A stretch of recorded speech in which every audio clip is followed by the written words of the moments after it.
আসসালামু আলাইকুম। এবার খেলা শুরু। সংস্কার সংস্কার সংস্কার সংস্কার না নির্বাচন? জামাত ইসলামের কিংবা ইসলামিকপন্থী যাদের বলা হয় তাদেরকে নিয়ে এখন সবচেয়ে বড় আলাপ সংস্কার আর নির্বাচন। আগস্টের পর থেকে যত আলোচনা শুনলাম শত শত হাজার হাজার কোটি বার। প্রথম অর্ধেক হলো সংস্কার, বাকি অর্ধেক নির্বাচন। এই দুইটা কথা। এক পক্ষ বলে আগে সংস্কার করতে হবে, আরেক পক্ষ বলে না নির্বাচন করতে হবে। কিন্তু আসল সত্যটা কি? আমরা আম পাবলিক মানে আমাদের মতন সাধারণ মানুষ এখন অনেকেই ঠিক মতন এটা বুঝে উঠতে পারছে না। এবার একটি ছোট গল্প বলি, দেখেন। গল্পটা পরিবারের শিক্ষা, একটি শিক্ষা। মানুষের সবচেয়ে বড় সম্পদ হলো মানবতা, ভালোবাসা। আর টাকা পয়সা, পড়াশুনো, বড় বড় ডিগ্রি সবকিছু পরে, ভেতরে যদি দয়া না থাকে, ভালোবাসা না থাকে, তবে সেটি মানুষ নয়। শরিয়াতের আসল আইন আসলে এই মানবতার শিক্ষা। একজন মানুষ অন্য মানুষকে ভালোবাসবে, সাহায্য করবে, গরিব দুঃখীর পাশে থাকবে, গরিব অসহায়কে ঘৃণা করবে না, বরং তাদেরকে সাহায্য করবে। এটাই ইসলামের মূল ভিত্তি, ইসলামের মূল শিক্ষা। কিন্তু আজ টকশোতে কিছু তথাকথিত বুদ্ধিজীবী এসে ভয় দেখাচ্ছে শরিয়াতে আইন আসলে কি হবে নারীদের।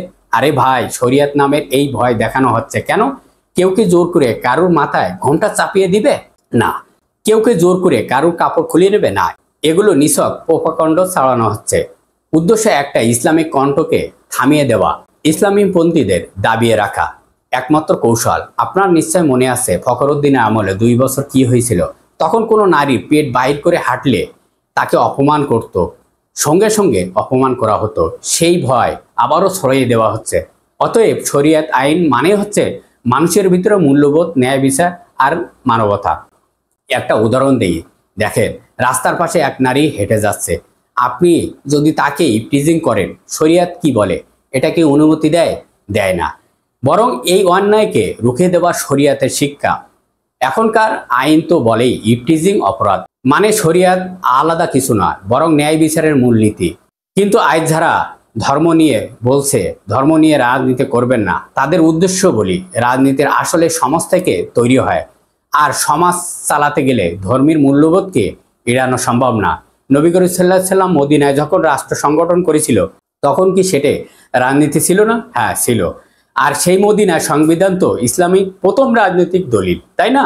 এখন আছে বর্তমান সময়ে 4 কোটি নতুন ভোটার এসেছে, 18-20 বছরের তরুণ। এরা এইসব রাজনীতি খাবে না, এরা কাজ দেখতে চায়। দেখুন, সম্প্রতি ডাকসু এবং জাকসু নির্বাচনের পর অনেকেই বুঝে গেছে ইতিমধ্যে দেশ কোন দিকে এগোচ্ছে বা কোন দিকে যাচ্ছে। এই জন্য টকশোতে ইসলামীপন্থীদের বিরুদ্ধে এত প্রোপাগেন্ডা ছড়ানো হচ্ছে। কারণ ওরা জানে সামনে ক্ষমতায় কারা যাচ্ছে, এই জামাত শিবির। এই জামাত ইসলামের যে দাবি এখন সামনে চলে আসছে, সেগুলো কি? নাম্বার 1, জুলাই সনদপত্র ঘোষণা করতে হবে।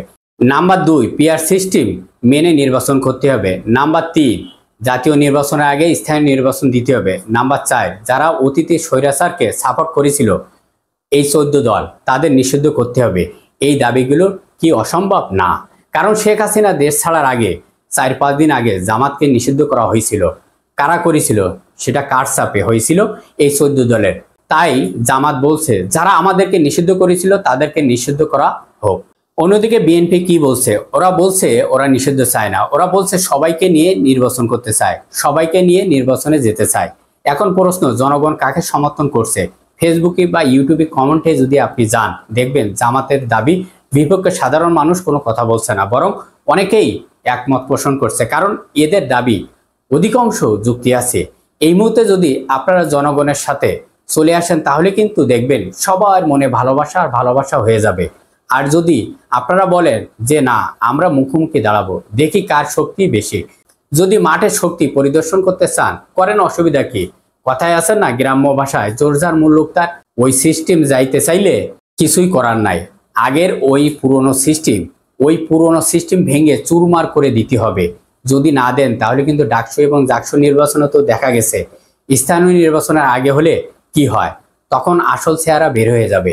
তাই যদি জাতীয় নির্বাচনের আগে স্থানীয় নির্বাচন হয়, অনেকের ভিতর থেকে ফেটে যাবে, দলের ভিতরে ভাঙচুর শুরু হবে, মারামারি হবে, হাঙ্গামা দাঙ্গামা শুরু হবে।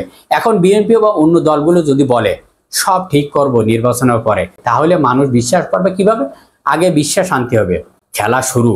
এই খেলার মাঠে পরীক্ষা হবে কার শক্তি বেশি। যদি মুখোমুখি দাঁড়ানো হয়, তাহলে দেখা যাবে কার পিছনে আসল জনগণ আছে। তবে ভাই, গ্রাম্য ভাষায় ওই যে কথা আছে, বললাম জোর যার মুল্লুক তার। এই পুরনো সিস্টেমকে ভাঙতে হবে, নয়তো আবারও দেশের অশান্তি তৈরি হবে, বিশৃঙ্খলা তৈরি হবে। তাই আসুন শক্তি দেখানোর নামে সংঘাত না করে শান্তির পথে বুক মিলিয়ে এগিয়ে যায়। তাহলে একটি নতুন বাংলাদেশ তৈরি হবে, শান্তির বাংলাদেশ তৈরি হবে। আল্লাহ আমাদের সহায় হন। সবাই ভালো থাকবেন। আল্লাহ হাফেজ।